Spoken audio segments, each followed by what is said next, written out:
Hello दोस्तों, उम्मीद है बहुत शानदार हो गया आप लोग। और आपके सामने टॉपिक लिखा हुआ है दैट इज टेंजेंट। और टेंजेंट में भी क्या, डीसीटी एंड टीसीटी, यानी डायरेक्ट कॉमन टेंजेंट इसे कहते हैं उभयनिष्ठ स्पर्शरेखा, और उभयनिष्ठ तिर्यक स्पर्शरेखा ट्रांसवर्स कॉमन टेंजेंट।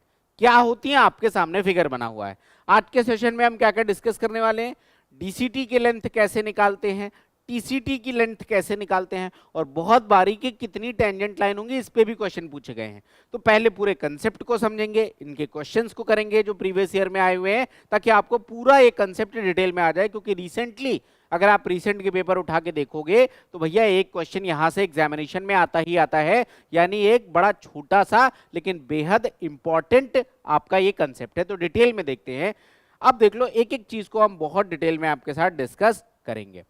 जैसे मैंने कहा कि डायरेक्ट कॉमन टेंजेंट मतलब अगर एक सर्कल अपने पास ये है और दूसरा सर्कल ये है, और यहां पर अगर मैं इस तरीके से एक रेखा ड्रॉ करूं कि ये दोनों सर्कल पे टेंजेंट हो, यानी ये रेडियस के साथ 90 डिग्री बना रहा हो, तो ये क्या हो जाएगा, ये वाली लाइन जिसे क्या क्या कहते हैं हम लोग, डीसीटी, डायरेक्ट कॉमन टेंजेंट। ठीक है। अब अगर मैं कहूं कि भाई डायरेक्ट कॉमन टेंजेंट, मान लो कि दो सर्कल है तो कितनी ड्रॉ की जा सकती है, लेकिन कंडीशन है जैसे दो सर्कल हैं और दोनों दूरी पर स्थित हैं, तो एक डीसीटी ये ड्रॉ किया जा सकता है, एक डायरेक्ट कॉमन टेंजेंट ये ड्रॉ किया जा सकता है, यानी टोटल दो ऐसे टेंजेंट यहाँ पे ड्रॉ किए जा सकते हैं। अगर ये दो सर्कल कुछ ऐसे हो जाएं कि एक दूसरे को कुछ इस तरीके से स्पर्श करें, तभी भी डायरेक्ट कॉमन टेंजेंट की संख्या क्या हो जाएगी, ये आपके पास दो हो जाएगी। इसमें कोई डाउट नहीं है, ये एकदम क्लियर सी बात है। ट्रांसवर्स कॉमन टेंजेंट क्या होते हैं कि अगर ये दो सर्कल हैं मेरे पास और ट्रांसवर्स नाम से ही क्लियर है, तो यहां से मैंने ये एक टेंजेंट लाइन ड्रॉ कर दिया और यहां से ये एक टेंजेंट लाइन ड्रॉ कर दिया, तो इसे कहते हैं ट्रांसवर्स कॉमन टेंजेंट। यहां तक कोई डाउट नहीं होगा, एकदम क्लियर है। अब पहला केस जो आता है कि भैया कितने टेंजेंट ड्रॉ किए जा सकते हैं, तो देखो सबसे पहला केस क्या है, सबसे पहला केस जो मैंने आपको बताया कि भाई दो सर्कल हैं और दोनों कुछ दूरी पर स्थित हैं। ठीक है। अब देखो कौन कौन से टेंजेंट यहाँ पे आप ड्रॉ कर सकते हो, मैं अलग अलग कलर से बनाऊंगा। एक टेंजेंट आपने ये ड्रॉ किया, दूसरा टेंजेंट आपने ये ड्रॉ किया, यहां तक बात क्लियर है।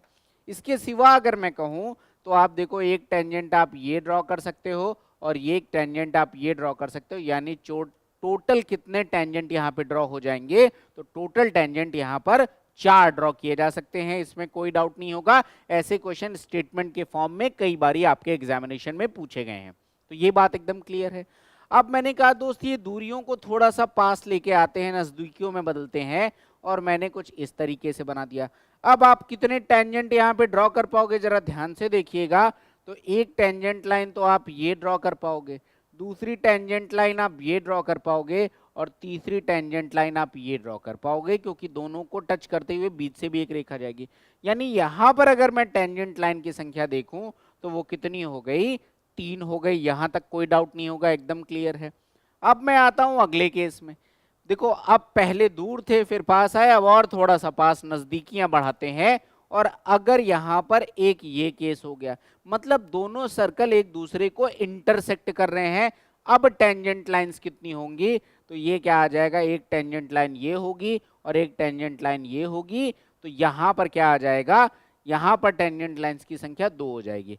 जो ये वाला पार्ट होता है ना, इसे हम लोग कहते हैं कॉमन कॉर्ड। इसे क्या कहते हैं, कॉमन कॉर्ड। ये भी इंपॉर्टेंट है एग्जामिनेशन पॉइंट ऑफ व्यू से। ये केस हो गया, यहां पर 2 हो गए। और कई बार ऐसा हो जाता है कि सर्कल के अंदर सर्कल बना दिया गया और एक दूसरे को टच कर रहा है। अब यहां पर टेंजेंट लाइन कितनी होगी, तो यहां पर टेंजेंट लाइन की संख्या सिर्फ 1 होगी। तो आपको समझ में आ गया कि अगर they are at some distance तो टेंजेंट लाइन यहां पर 4 ड्रॉ हो सकती हैं, अगर ये एक्सटर्नली टच कर रहे हैं तो 3 ड्रॉ हो सकती हैं, अगर ये एक दूसरे को इंटरसेक्ट कर रहे हैं तो 2 टेंजेंट लाइन ड्रॉ हो सकती हैं, और अगर एक दूसरे के अंदर ही स्थित हैं तो सिर्फ एक टेंजेंट लाइन ड्रॉ हो सकती है। यहां तक कोई डाउट नहीं होगा, आपको ये बात एकदम क्लियर होगी, यहां तक कोई समस्या नहीं होगी। अब आते हैं कि भैया डीसीटी क्या होता है। बड़ी सिंपल सी प्रॉपर्टी है, समझाता हूं मैं डायरेक्ट कॉमन टेंजेंट कैसे निकालते हैं।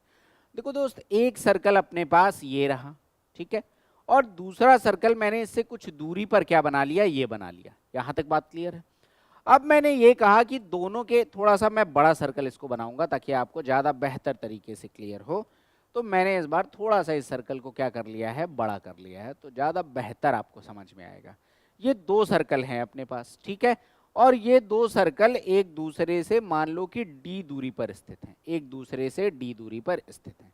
यानी कि इनके केंद्रों के बीच की दूरी जो है, ये केंद्रों के बीच की दूरी कितनी है, ये मैंने मान लिया डिस्टेंस क्या है, d है, यहां तक कोई डाउट नहीं है। अब देखो अगर मैं यहाँ पे डायरेक्ट कॉमन टेंजेंट ड्रॉ कर दूं तो कुछ इस तरीके से मैं ड्रॉ करूंगा, इस तरीके से कुछ ड्रॉ करूंगा, इसमें कोई डाउट नहीं है, ये हो गया डायरेक्ट कॉमन टेंजेंट। अब अगर मैं यहां से इसको मिला दूं, ये हो गया ये लाइन और ये हो गया यहां पर ये लाइन, ठीक है, ये वैसे पैरेलल होंगी लेकिन आप लोग समझ जाइएगा।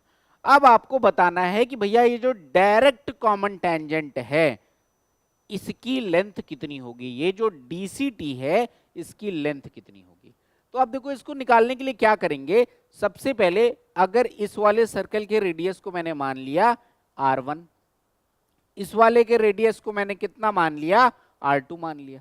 अब देखो एक काम मैं करता हूं, मैंने सबसे पहले यहां से एक स्ट्रेट लाइन इसके पैरेलल उठा के खींच दिया कुछ इस तरीके से, ये मैंने एक लाइन खींच दी, ठीक है। आपको स्ट्रेट नहीं दिख रही तो मैं स्ट्रेट ड्रॉ कर दे रहा हूं ताकि एकदम क्लियरली आपको विजिबल हो। ये कुछ इस तरीके से ड्रॉ कर दिए।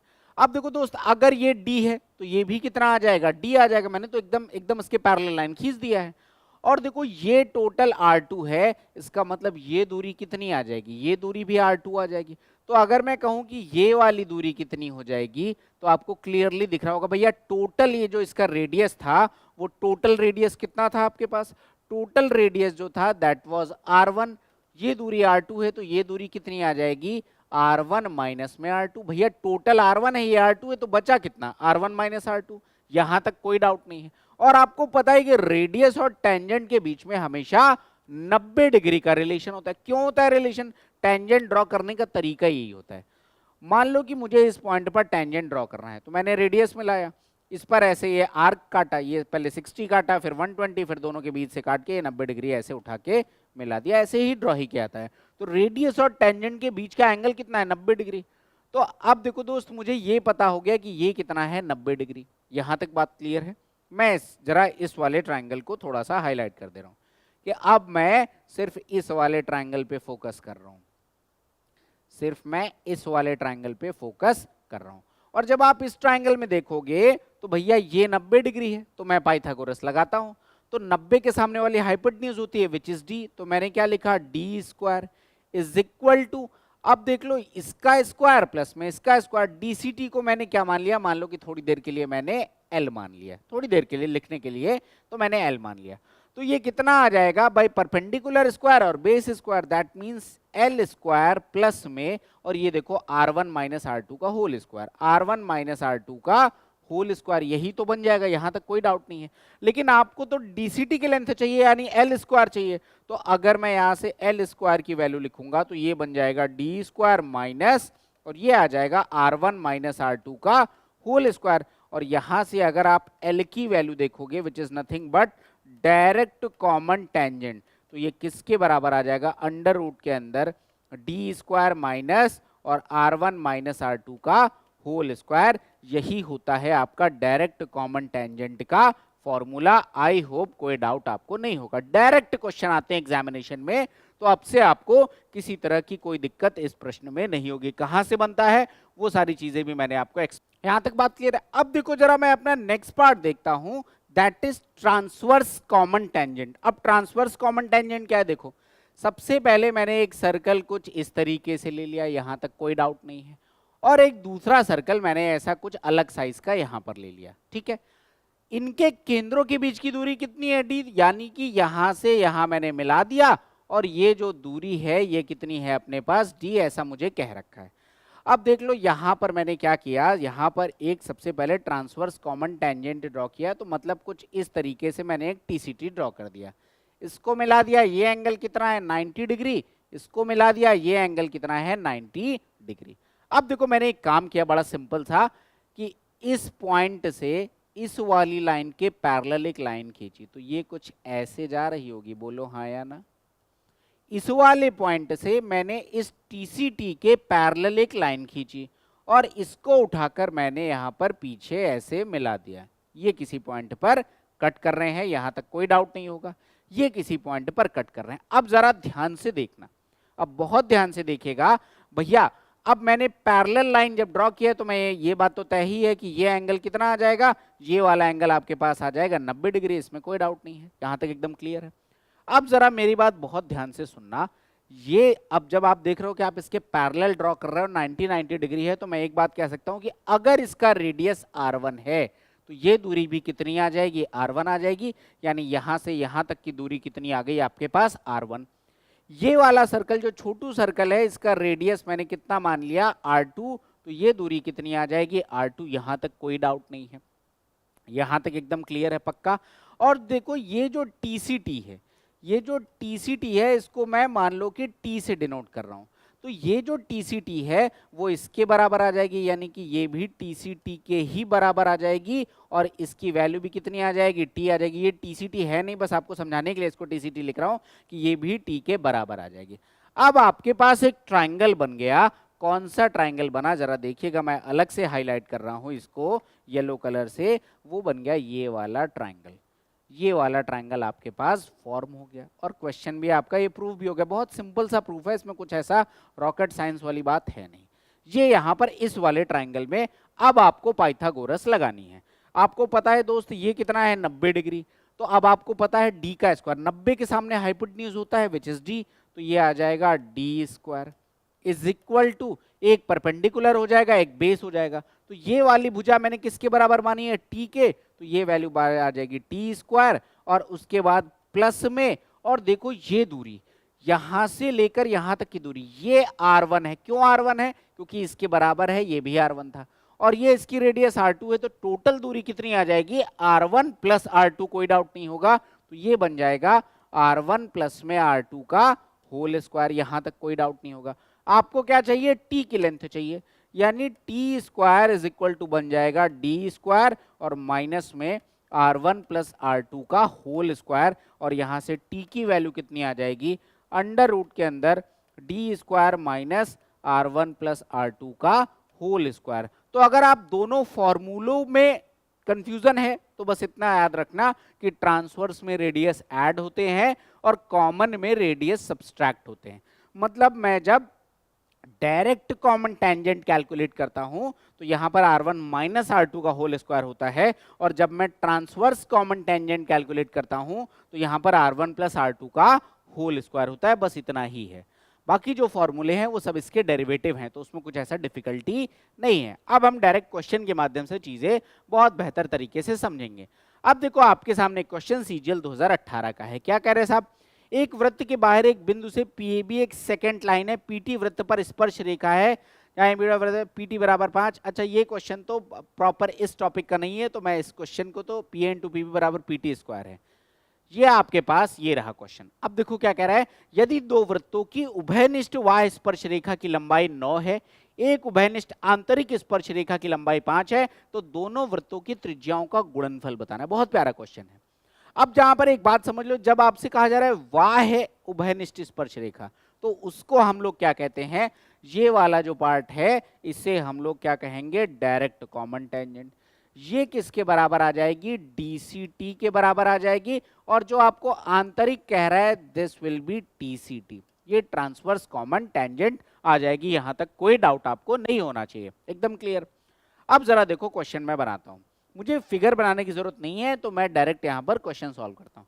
देखो DCT की लेंथ दे रखी है, और मैंने पढ़ रखा है कि अगर DCT मुझे निकालना है तो मैं DCT का स्क्वायर लिख रहा हूं, क्योंकि अंडर रूट वाली कोई वैल्यू नहीं, बाद में तो ओपन ही करना पड़ेगा।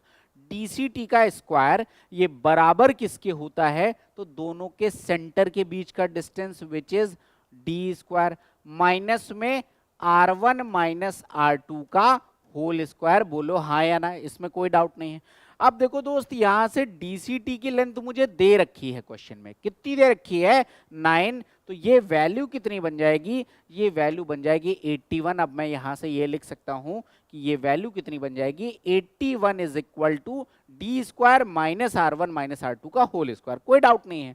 अब मैं आता हूं, जरा दूसरा फॉर्मूला लिखता हूं, TCT का होल स्क्वायर, ये बराबर आ जाएगा डी स्क्वायर माइनस, और ये बन जाएगा R1 प्लस R2 का होल स्क्वायर। अभी जस्ट प्रूफ किया है तो मैं ये लिख सकता हूं। अब देखो TCT जो यहाँ पर इंटरनल दे रखा है उसकी वैल्यू कितनी है, तो कह रहा है कि साहब 5 है लंबाई, तो 5 का स्क्वायर कितना आ जाएगा, ये बन जाएगा 25। यहां तक कोई डाउट नहीं होगा, जो दो आपको लेंथ दे रखी है मैंने वही दोनों लिख दिया, दो इक्वेशन बन गए। अब एक काम करता हूं, मैं पहले इक्वेशन में से दूसरा इक्वेशन यहां पर मैं सब्सट्रैक्ट कर दे रहा हूं, यानी this is minus, this is minus, this is plus. 81 में से 25 जाएगा, कितना बचेगा, 81 में से 20 जाएगा, 61 में से 5 गया 56, ये बन जाएगा 56। डी स्क्वायर से डी स्क्वायर कैंसिल आउट, और जरा इसको ध्यान से देखना, बाहर माइनस का साइन है, तो माइनस का R1 स्क्वायर माइनस का R2 स्क्वायर और प्लस का 2R1 R2, यहां से क्या बनेगा, प्लस का 2R1 R2, क्योंकि ब्रैकेट के अंदर माइनस 2R1 R2 होगा और माइनस ओपन कर देंगे तो ये बन जाएगा प्लस का 2R1 R2। कोई डाउट नहीं होगा, एकदम क्लियर है, पक्का, बहुत शानदार, वेरी गुड। अब जरा यहां पर देखो, अब ये बन जाएगा, यहां पर अगर आप इसको ओपन करोगे तो देख लो R1 square minus R1 square से प्लस का R1 स्क्वायर कैंसिल आउट हो जाएगा, माइनस R2 स्क्वायर से प्लस का R2 स्क्वायर कैंसिल आउट हो जाएगा, लेकिन बचेगा प्लस का ट्वाइस ऑफ R1 R2, कोई डाउट नहीं है। तो अगर मैं यहां से R1 R2 की वैल्यू निकालूं तो ये बन जाएगा 56, और देखो ये 4R1 R2 है तो यहां से 4 आ जाएगा, वैल्यू कितनी बन जाएगी, 14 बन जाएगी, which is option number C. Value कितनी बन जाएगी, 14, जो कि आपका ऑप्शन नंबर सी है। तो बढ़िया क्वेश्चन मैंने उठाया है, आई होप बात समझ में आ गई होगी, किसी तरह का कोई डाउट नहीं होगा, सीधा फॉर्मूले में रखने वाली वैल्यू थी, लेकिन शानदार क्वेश्चन था। बोलिए अगर कोई डाउट है, एकदम simple but it's a good question, right. बढ़ता हूं मैं अगले क्वेश्चन पे और देखता हूं क्या है मेरा अगला question. Here it is next question.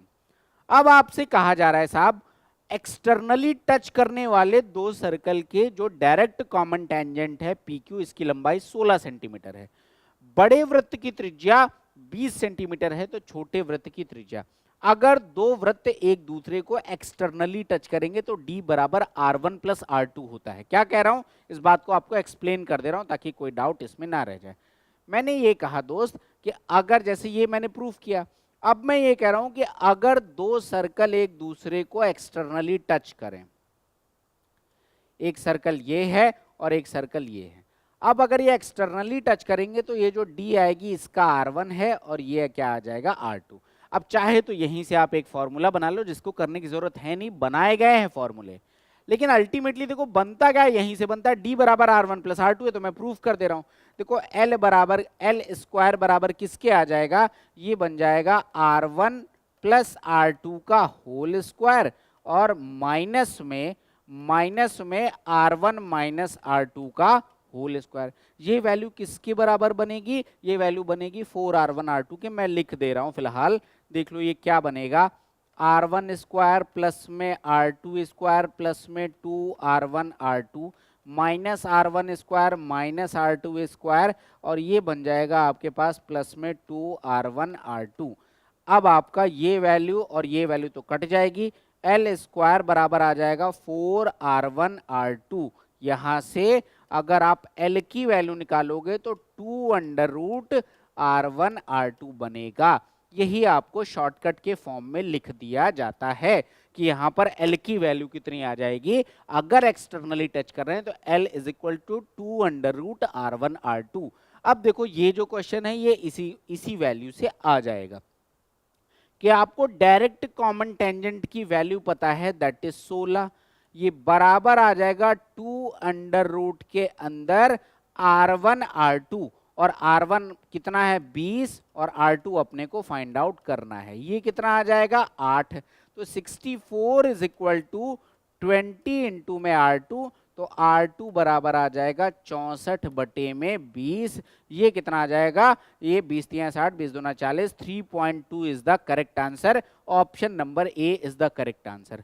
अगर आपको ये फॉर्मूला नहीं याद होता तो जो फॉर्मूला आपको पता था आप डायरेक्ट उसको ही अप्लाई करते, कोई दिक्कत की बात नहीं है, क्योंकि मेरा ये मानना है कि बहुत, जब तक मैंडेटरी ना हो याद चीजें नहीं होनी चाहिए। हाँ लेकिन पता है तो यहाँ पे टाइम बचेगा, अगर नहीं पता है तो आप क्या लिखते, 16 का स्क्वायर या डायरेक्ट 16, हाँ 16 का स्क्वायर ही लिखते कि 256, ये बराबर आ जाता 20 प्लस आर का whole square minus 20 minus R का होल स्क्वायर। आप इसको सॉल्व कर रहे होते फिर यहां से आप आंसर निकालते, तो उसमें कोई ऐसी रॉकेट साइंस नहीं है, सिंपल सा ही क्वेश्चन है। आई होप क्लियर होगा, कोई डाउट नहीं है।